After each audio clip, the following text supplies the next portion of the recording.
Class आज हम अपनी 9th क्लास की केमिस्ट्री के चैप्टर को आगे कंटिन्यू करेंगे, मैटर इन आवर सराउंडिंग। तो अगर आपने प्रीवियस वीडियोस नहीं देखे हैं इस चैप्टर की, तो मैं सजेस्ट करूंगा कि पहले वो जाके देख लीजिए, क्योंकि वहां पे हमने काफी कुछ डिस्कस कर लिया है। और अगर वो आपको समझ में नहीं आया, अगर वो आपने नहीं देखा, तो आपको ये चीजें समझ में नहीं आएंगी। ठीक है, तो मेरा सजेशन है कि आप पहले जाके वो वीडियोस देख लीजिए। अब हम स्टार्ट करते हैं आगे। आज हम पढ़ेंगे इंटर कन्वर्जन ऑफ मैटर। ठीक है, मैटर का इंटर कन्वर्जन कैसे होता है। इंटर कन्वर्जन का मतलब होता है कि कैसे मैटर परिवर्तित होता है या फिर बदलता है। ठीक है, रूपांतरित कैसे करता है बेसिकली। ठीक है, मैटर की जो 3 फॉर्म हमने फिजिकल क्लासिफिकेशन में देखा था कि मैटर की 3 फॉर्म होती है, लिक्विड, सॉलिड, लिक्विड, गैस। तो ये 3 स्टेट जो होती हैं ये आपस में क्या करती हैं, कन्वर्जन करते हैं, इंटर कन्वर्जन करती हैं। सॉलिड्स लिक्विड बन जाते हैं, लिक्विड गैस बन जाती हैं। तो ये जो प्रोसेस होती है ये ऑन द किस बेस पे होती है, मतलब अगर एक सॉलिड को लिक्विड में कन्वर्ट करना है तो उसमें जो सॉलिड की जो प्रॉपर्टीज है ना, उसमें चेंज करना पड़ेगा। हमने सॉलिड की प्रॉपर्टीज पढ़ी थी कि जो सॉलिड होता है उसके जो पार्टिकल्स होते हैं वो काफी पास पास होते हैं, उनमें जो स्पेस होता है वो काफी ज्यादा नेग्लिजिबल होता है, मतलब ना के बराबर उनमें स्पेस रहता है। ठीक है, और वहीं अगर मैं बात करूं लिक्विड्स के जो पार्टिकल्स होते हैं वो ज्यादा डेंस नहीं होते इन कंपैरिजन टू सॉलिड। ठीक है, वो थोड़े दूरी पर होते हैं। वहीं हम गैसियस स्टेट की बात करें तो उसके जो पार्टिकल्स होते हैं वो काफी दूरी पर होते हैं। तो देखा जाए तो जो गैस के तो देखा जाए तो हर एक मैटर की जो स्टेट होती है उसकी अपनी अलग प्रॉपर्टी होती है। तो अगर हमें सॉलिड को मैटर में चेंज करना है तो हमें उसकी प्रॉपर्टीज को चेंज करना पड़ेगा। मींस हमें उसके पार्टिकल्स का जो स्पेस है उसको बढ़ाना पड़ेगा ताकि वो लिक्विड बन जाएंगे। अगर हमें इसका स्पेस बढ़ाना है मतलब जो उसका अट्रैक्टिव फोर्स है वो कम होगा। जैसे कि हम पढ़ चुके हैं कि जो जितना कम इंटर पार्टिकल स्पेस होगा उतना ज्यादा ही अट्रैक्टिव फोर्स होगा। प्रीवियस क्लासेस में हमने इसके ऊपर काफी डिस्कशन किया है। आगे हम पढ़ते हैं। ठीक है, तो क्लास अब देखते हैं आगे कि इंटर कन्वर्जन होता कैसे है। अगर मान लीजिए सॉलिड को हमें लिक्विड में करना है, ठीक है, मैं एग्जांपल लेता हूं आइस का। ये मान लो मेरे पास एक आइस क्यूब है, ये कुछ मेरे पास आइस क्यूब्स हैं। ठीक है, ये आइस क्यूब्स पड़ी है मेरे पास कुछ बहुत सारी। तो इन आइस क्यूब्स को मैंने क्या करा, इनको फ्लेम के ऊपर रखा। ठीक है, फ्लेम के ऊपर रखने से क्या हुआ, ये फ्यूजन होने लग गया उनके बीच। फ्यूजन का अगर आपको मतलब नहीं समझ में आ रहा, फ्यूजन को मेल्टिंग कहते हैं। ठीक है, तो वो क्या होने लग गई, मेल्ट होने लग गई।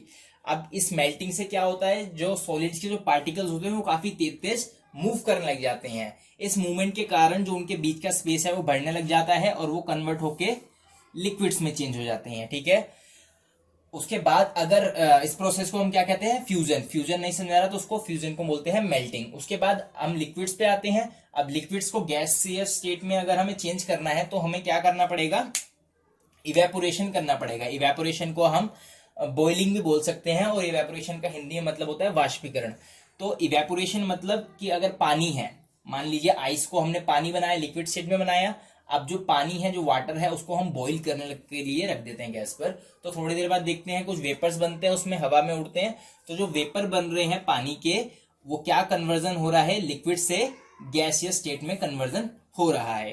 ठीक है, उसके बाद गैसियस स्टेट को फिर से हम सॉलिड में भी कन्वर्ट कर सकते हैं। इस प्रोसेस को हम बोलते हैं सब्लिमेशन।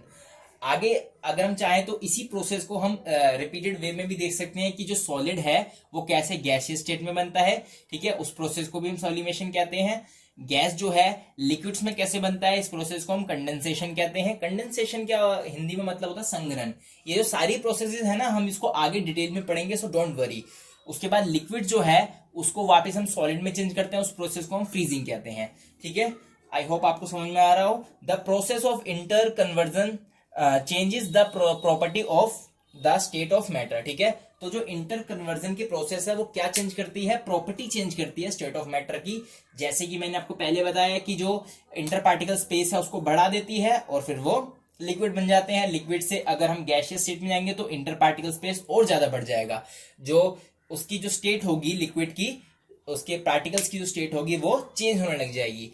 आगे देखेंगे, ये इंपॉर्टेंट टॉपिक है कि जो टेम्परेचर है और जो प्रेशर है, यही दो मेन रीजन दिया। Temperature and pressure are the main reason for inter conversion. तो इंटर कन्वर्जन के मेन रीजन क्या होते हैं, टेम्परेचर और प्रेशर। बिना यही दो कारण हो सकते हैं और कोई कारण नहीं हो सकता इंटर कन्वर्जन करने का। जैसे हमने आइस वाला एग्जांपल लिया था अभी, तो आइस को हमने मेल्ट करा, मेल्ट करने के लिए हमें क्या करा था, मेल्ट करने के लिए उसको फ्लेम के ऊपर रखा था। तो जब फ्लेम के ऊपर रखा तो फ्लेम क्या कर रही है, टेम्परेचर इंक्रीज कर रही है, किसका, आइस का।